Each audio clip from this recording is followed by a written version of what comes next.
que é a inquietação interior e a esperança, com o Salmo 42. Salmo 42 é um salmo dos coraitas, é um poema, como ele é descrito. Ele foi escrito para ser uma música. No verso 5 ele fala: porque está assim tão triste, ó minha alma? Porque está assim tão perturbada dentro de mim?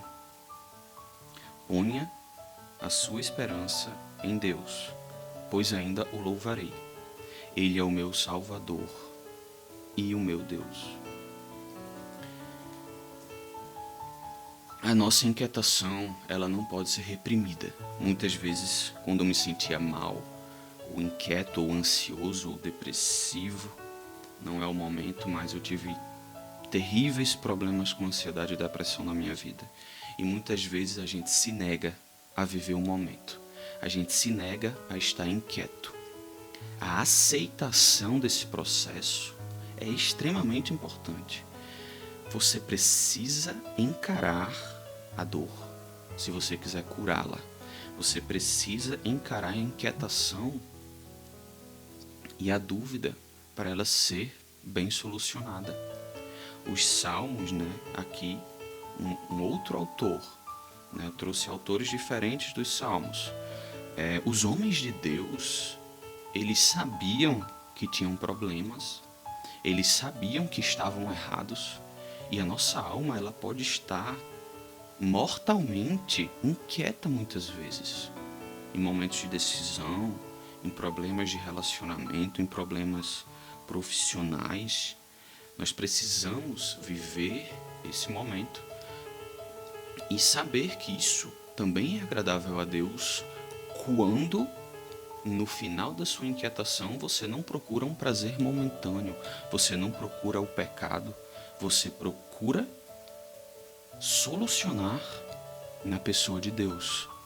Olha o que o coraíta aqui falou: pois ainda o louvarei, ele é o meu Salvador e o meu Deus.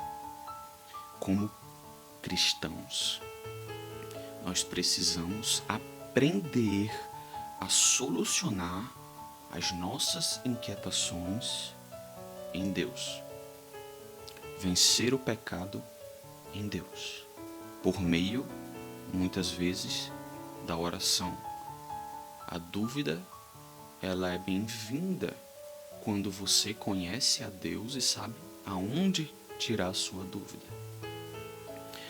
Nós não podemos reprimir. Eu já ouvi de maneiras diferentes, mas às vezes por inferência, alguns cristãos falando, meio que proibindo você a ter dúvidas. Pelo contrário, eu me tornei cristão, eu era agnóstico, eu me tornei cristão por meio da dúvida, por duvidar e sofrer e parar. Às vezes nós precisamos solucionar os nossos problemas silenciando as vozes externas. Às vezes nós estamos tão distraídos que nós não conseguimos focar no que precisa. Às vezes a gente está distraído com a dor no pé, mas o que você precisa solucionar é a dor na alma. Você está distraído com um problema no trabalho, mas a sua casa ou o seu relacionamento está pegando fogo. E a alma, ela é uma conversa consigo mesma. Nesse ponto é o que eu quero fazer essa reflexão, e fazer essa indicação de você conversar consigo mesmo. Nos dias que nós vivemos hoje é um frenesi, uma loucura, uma falta de tempo, todo mundo acelerado, não existe praticamente pessoas profundas ou pessoas que consigam conversar umas com as outras. A maioria das pessoas, elas só querem falar. Não sei se vocês já perceberam isso, mas é difícil você ter uma conversa. É real hoje em dia. Muitas pessoas, elas só querem falar o que elas estão pensando. E o falso conhecimento, ele gera soberba. E o falso conhecimento, hoje com as redes sociais, com a internet, também não é tão de hoje assim, 2026, mas com o advento da internet, as pessoas acham que são inteligentes, quando muitas vezes não são. Tem um pouco de conhecimento e já foi dito pelos pais da ciência moderna. O Leibniz fala isso, o Francis Bacon fala isso, e outros filósofos aí, o Immanuel Kant, vários, não tem só um, mas o Immanuel Kant, lógico que eu não quero falar sobre isso aqui, mas eu leio filosofia também, e o que os caras falam, né? Vamos dizer, as mentes inteligentes, eles falam que um pouco de conhecimento vai deixar você soberbo, mas muito conhecimento vai te tornar humilde. E por que eu citei isso, né? Para também fundamentar um pouco, minha mente funciona assim, mas o apóstolo Tiago, ele fala, se tem alguém que se acha sábio, converta isso em humildade, em ação e trabalho para os seus irmãos. Então é uma verdade universal. E as pessoas hoje acham que têm conhecimento e tem aí, enfim, milhões de seguidores ou um trabalho bem sucedido que ganha muito dinheiro, que é uma falsa sensação aí de prosperidade. Mas o que Jesus fala é: feliz aquele que busca o reino de Deus, certo?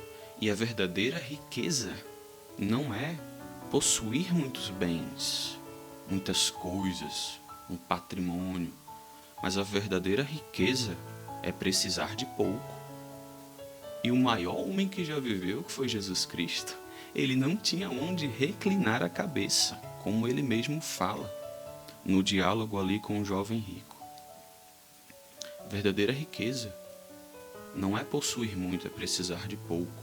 O reino de Deus não é um reino material, não é uma igreja, não é uma religiosidade. O reino de Deus está muito acima disso, é uma vida pessoal com o Cristo e uma vida pessoal com o Pai. E lógico, isso tem inflexões na nossa vida, como a gente age, como a gente lida com as inquietações e com a dúvida. E, no final, a nossa esperança sempre é e sempre foi saber quem Deus é e descansar no Pai. Ele é o meu Salvador e o meu Deus. Nós precisamos conhecer quem Deus é, para que a nossa alegria seja completa. E esse é o próximo ponto e último ponto desse momento, que é a alegria verdadeira e a vida plena. Eu quero fazer a reflexão aqui no Salmo 16, que é outro salmo super importante para mim, é um salmo davídico. Recomendo, lógico, a leitura completa, mas quero ler o verso 11. Tu me farás conhecer a vereda da vida, a alegria plena da tua presença, eterno prazer à tua direita. Esse é um salmo messiânico, é um salmo davídico, é um salmo que ele começa com uma oração de proteção. Protege-me, ó Deus, pois em ti me refugio. É uma oração que nós devemos fazer todos os dias, que eu faço todos os dias. Mas ele promete eterno prazer à direita de Deus. Isso é uma alusão à vida eterna, obviamente, aonde nós vamos conhecê-lo completamente, como nós somos por ele conhecidos. E a vereda da vida, né? A vida verdadeira, a verdadeira vida, a vida plena, a vida que Jesus falava. A alegria verdadeira, quando Jesus fala das bem-aventuranças, ele não está falando de situações ocasionais, pontos situacionais. Ele está falando de uma vida interna, de uma alegria interna. E a alegria bíblica não é superficial. Ela é uma alegria, é um contentamento, é uma satisfação, é uma alegria em meio ao caos. É o que alguns filósofos, né? Mas vamos falar de Aristóteles, que também é um dos grandes gênios da humanidade, mas ele fala sobre eudaimonia, ou eudaimônia, pronto, agora mas acredito que a tradução mais correta é eudaimonia, que é a verdadeira alegria, a verdadeira virtude, como era tratada. E não sejamos ignorantes que Jesus era Deus e ele sabia o que o mundo grego ali conhecia. E o apóstolo Paulo, inclusive o apóstolo Paulo, ele foi acusado ali no início, né, da era cristã, de plágio, por plagiar o Platão, né? Eu acho que dá outro assunto interessante, mas o apóstolo Paulo conhecia esses filósofos. Eu leio isso porque eu gosto, né? Isso foi importante para mim conhecer a filosofia, apesar de não ter diploma de nenhuma dessas áreas. Mas eu sempre fiz isso também como um estilo de vida meu. Talvez isso me tornou uma pessoa mais complexa, tem pontos bons e pontos ruins. Mas o termo da verdadeira virtude, ele é essencial, porque é o que Jesus chama de vida verdadeira ou de alegria plena na pessoa dele. Quando ele fala da água que eu vos darei, vocês nunca mais terão sede.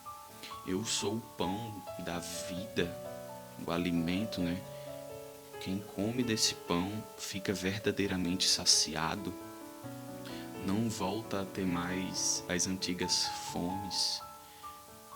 É essa alegria que é prometida, que foi falada por Davi, que é uma alegria que o Deus verdadeiro nos promete quando nós conhecemos a sua presença. Hoje nós sabemos com revelação completa a vida com o Espírito Santo, a vida no Espírito de Deus. Na tua presença, a plenitude de alegria. Essa alegria nasce da presença de Deus, não das circunstâncias. Nós temos uma tendência no plano de fundo cultural e hedonista de basear nossa alegria em prazeres momentâneos ou em satisfações do momento.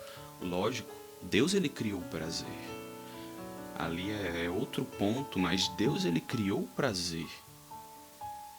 É da vontade de Deus que nós tenhamos alegria e satisfação, mas a verdadeira alegria nasce da presença de Deus, de conhecer quem Ele é. Que as nossas orações sejam para conhecer a presença de Deus e dizer: Tu me farás conhecer a verdadeira vida, a vereda da vida, o trilho da vida, o caminho da vida, a alegria plena da tua presença. Pois tudo é passageiro, só o Senhor Deus é rocha eterna. E o Espírito Santo de Deus, ele nos dá uma vida plena, uma alegria plena, que é diferente de um prazer momentâneo, diferente de um hedonismo social ou cultural que acha que nós temos que ficar dopados de dopamina o tempo todo ou ficar encontrando sempre motivação ilusória ou sempre consumindo e nos tornamos viciados no prazer ou viciados em inúmeras situações, dinheiro, relacionamentos pessoais, sexo, as grandes coisas que causam aí as grandes tragédias, mas também que são as coisas que as pessoas naturalmente buscam por não conhecer a Deus e que podem ser terríveis, pois podem causar o distanciamento, se distanciar de Deus eternamente.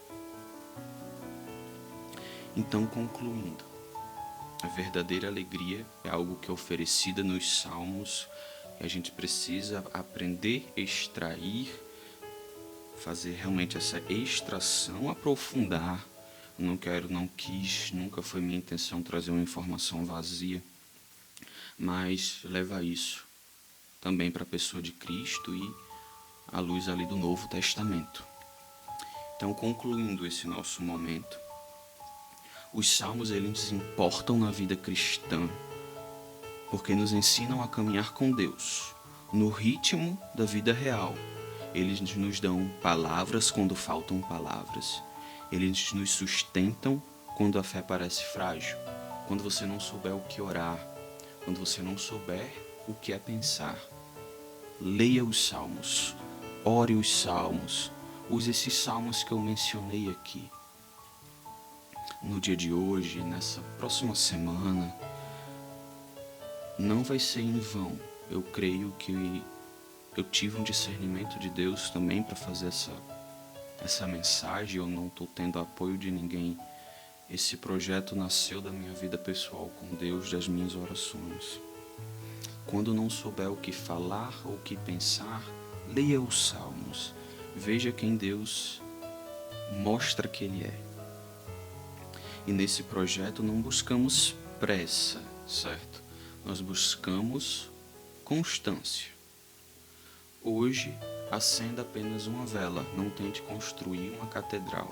Coloque apenas um tijolinho, mas que seja constante.